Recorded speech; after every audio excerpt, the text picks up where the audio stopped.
Olá, tudo bem? Aqui é o Newton Trento da Conexão Horus. Estou fazendo uma pausa na série sobre constelação familiar para falar sobre as 5 fases do luto.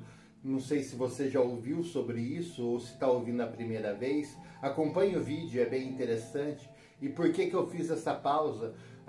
Pela observação, pela necessidade de falar desse tema. Quando nós vamos falar de luto aqui, que a Elizabeth trouxe essa luz para o mundo, né? Elizabeth é uma psiquiatra, na verdade faleceu em 2004, uma psiquiatra suíça que trabalhava com pacientes terminais e ela desenvolveu esse método. Quando eu falo método, ela trouxe luz para esse conhecimento, para essas 5 fases que as pessoas passam quando antecedem a morte. E mais para frente no vídeo eu vou falar que a morte aqui não necessariamente seja uma morte física apenas, né? Mas enfim, e quais seriam, Newton, essas fases que ela trouxe? Então a primeira fase é a negação, a segunda fase é a raiva, a terceira fase é a depressão, a quarta fase é a barganha ou negociação, que fizer mais sentido para você, e a quinta fase é a aceitação.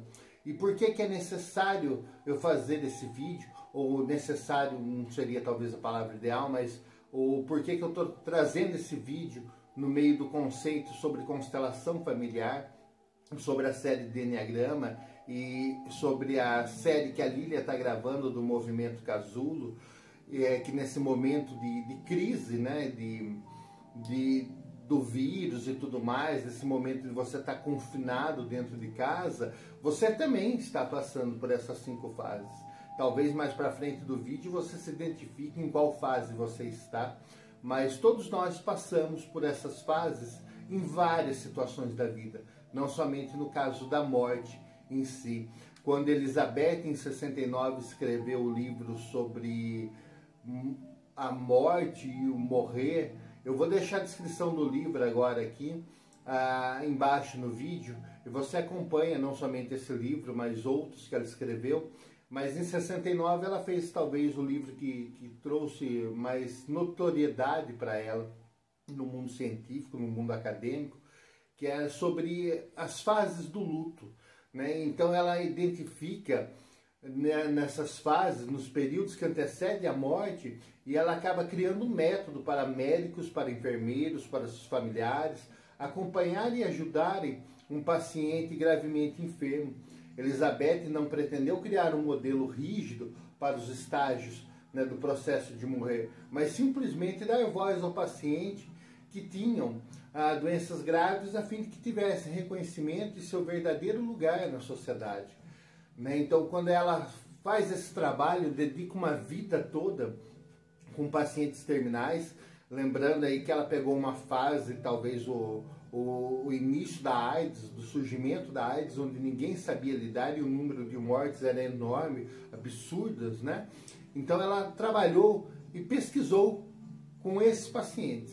Então vai falar, mas que coisa, né, negativa, fica lá. Não, cara, através da morte, né, ela foi dando sentido para a vida. Isso você vai ver ali na terceira fase né, quando vem falar da depressão, muitas vezes é você vivenciar essa depressão que você vai dar um sentido, que você vai dar um propósito para a sua vida. Para além dos casos de morte, né, podemos utilizar essas 5 fases e identificar em várias situações do nosso dia a dia. A perca do emprego, né, como que você age, como que você reage diante da perca do emprego, de um relacionamento amoroso, de um relacionamento entre amigos, do relacionamento com seus familiares, com seus filhos. Quando a filha aparece com aquele namorado que você fala, meu Deus, como que ela foi procurar uma pessoa assim, né? Então começa talvez aí um processo de negação. Ou quando a namorada do seu filho não se encaixa aí nos padrões que você espera para ele, no que você projeta para o seu futuro.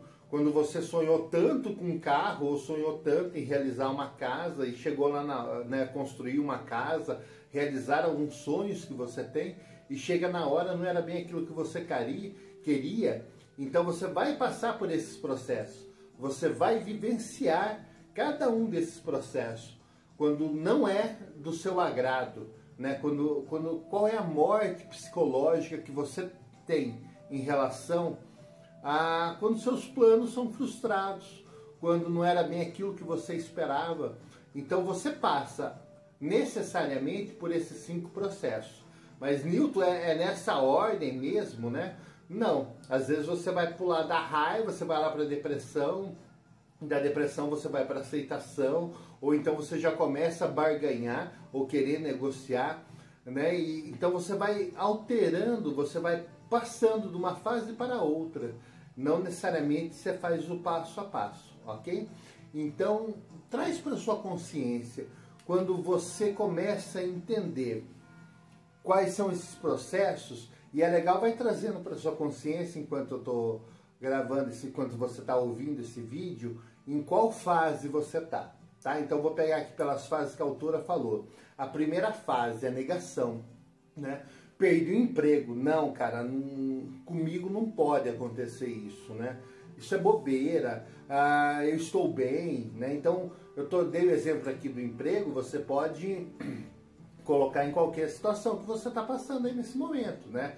Ao fim de um relacionamento, uma doença realmente, a perda do ente querido,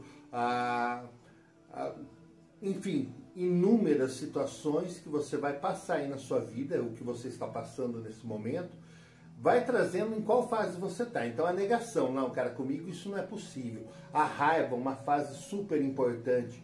Quando você acessa essa raiva, né? Por que comigo? Isso não é justo. E muitas vezes a pessoa vai jogar essa raiva toda para o mundo aí fora. Sinto muito, perdão. Então a pessoa vai jogar toda essa raiva para o mundo aí fora, vai projetar essa raiva que ela tem dentro para fora. E aí quando você acompanha lá no Enneagrama, por exemplo, um tipo 1, que talvez não é justo demonstrar essa raiva, que não é certo, ou que não é correto, vai entendendo a profundidade que vai guardando, né? Que vai mantendo essa raiva dentro do peito e não expõe para fora. Isso é só com o Enneatipo 1? Não, com várias pessoas. Mas o quanto que é importante vivenciar um momento de raiva. O pessoal muitas vezes está acostumado ali com os pecados capitais, que vai falar que a ira, que essa raiva, é como um pecado, não. Né? Muitas vezes a raiva é que vai te mover a sair, a fazer coisas, a tomar atitudes diferentes, ok? Então, só retomando, o primeiro movimento, a negação, o segundo, a raiva, o terceiro, a depressão, é quando a pessoa volta para ela mesmo, toda essa raiva que está para fora e começa, eu me odeio, né? O mundo jamais vai ser colorido como que era, o mundo perdeu a cor, já não tem mais sentido na minha vida, nunca mais vai ser como era antigamente, com a perca desse sonho, com a perda dessa pessoa, com a perda desse namorado ou da namorada. Enfim, o momento de depressão, que também abre aspas aqui, que é muito importante, você entender que um familiar seu está no momento de depressão e dar espaço para essa pessoa falar, né, dar vazão para ela, um espaço para ela dar vazão a esses sentimentos, essas questões. Muitas vezes, eu falo muitas vezes mesmo nos meus atendimentos aqui, você observa que muitas pessoas acreditam ainda que depressão é uma frescura, que é falta de emprego, que é falta de trabalho, que é falta do ter o que fazer. Então respeitar, não somente a si quando está passando por esse processo, mas principalmente respeitar o outro também, né? Respeite a si e automaticamente você vai estar respeitando o outro quando ele estiver nesse momento de dor, de profunda dor. Depressão não é frescura, é doença. Nilton, mas nessas fases então eu vou entrar num processo de patologia, de uma depressão mais severa? Não necessariamente, pode ser uma depressão um pouco mais leve, mas que você vai passar por ela, vai, ok? A barganha, a negociação, né? Quando a pessoa descobre ali que tem uma doença, uma das fases é essa negociação com Deus, com seu ser superior, né? Meu Pai, meu Deus, se você me livrar dessa, eu vou mudar meus hábitos, eu vou ser uma pessoa mais gentil, vou ser uma pessoa mais amorosa, vou ser uma pessoa mais carinhosa, enfim, né? Comece essa barganha com Deus, com ela mesmo, com essa conversa interna, ou então, né, num término de um relacionamento, olha, meu amor, eu nunca mais vou fazer isso, nunca mais vou dar um perdido para você, nunca mais vou sair à noite, nunca mais vou... Né? Então comece a negociar isso com as pessoas também. tá? Eu estou dizendo aqui a nível espiritual e também a nível interpessoal, quando se fala de perdas aí com relação a amor, a namoro, a amigos, a trabalho e tudo mais, ok? E a última fase, aceitação.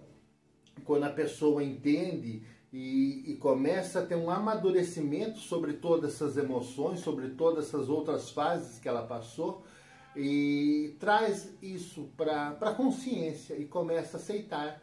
Foi assim, vai ser melhor assim, tinha que ser assim, tudo dará certo e por aí vai.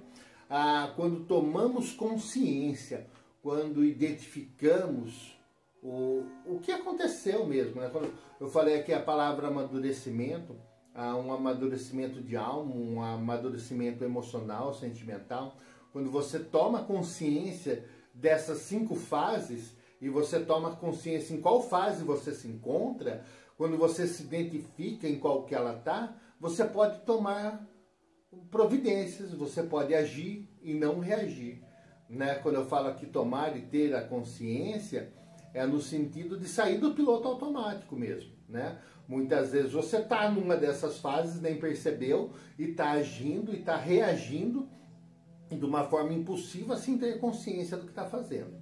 Então vai identificando em qual fase você está. Ou então na próxima dificuldade, no grande desafio, nos próximos desafios que você vai estar enfrentando aí na sua vida, observe em qual fase você está. Quando você tem consciência, você é capaz de estar mudando, de estar agindo novamente, tá? De uma forma bem diferente do que reagir, ok?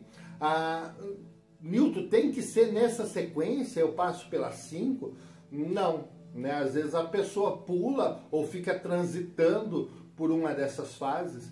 Muitas vezes você vê num processo terapêutico, num atendimento clínico, que a pessoa já está lá na 5ª fase, ela já está aceitando isso e de repente volta lá à primeira, né? E começa a negar tudo de novo. Então o papel aqui do psicólogo, do terapeuta, é ajudar a pessoa a identificar em qual fase que ela se encontra e como proceder em cada fase.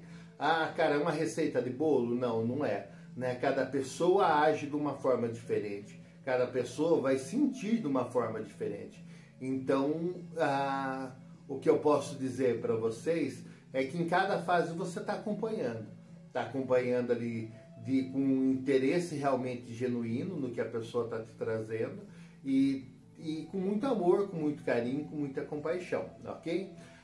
E o quanto é importante respeitar cada momento dessa pessoa, cada fase, cada vivência que ela vai tendo no sentido daí da negação, no sentido da raiva, no sentido da depressão, no sentido da barganha, dessa negociação e, por fim, aceitação, né? Newton é um processo rápido, às vezes depende muito da situação. Pode ser que seja, talvez, um processo de uma vida toda, né? Muitas pessoas não aceitam a perda que teve de um ente querido ou de uma determinada condição e carregam isso para a vida toda, ok? Espero ter aí contribuído um pouco com essa questão, né? Eu achei necessário fazer esse vídeo para trazer um pouco mais de informação sobre vários momentos que nós vamos vivenciando, ok? Eu te aguardo no próximo vídeo. Vou dar continuação na série aí sobre constelação. Qualquer dúvida, qualquer pergunta, deixa aí nos comentários, será um imenso prazer em estar contribuindo com você, né? Se possível, estar respondendo para você. Um grande abraço, um forte e caloroso beijo aí no seu coração. Até o próximo vídeo. Tudo bom? Tchau, tchau. Gratidão, pessoal.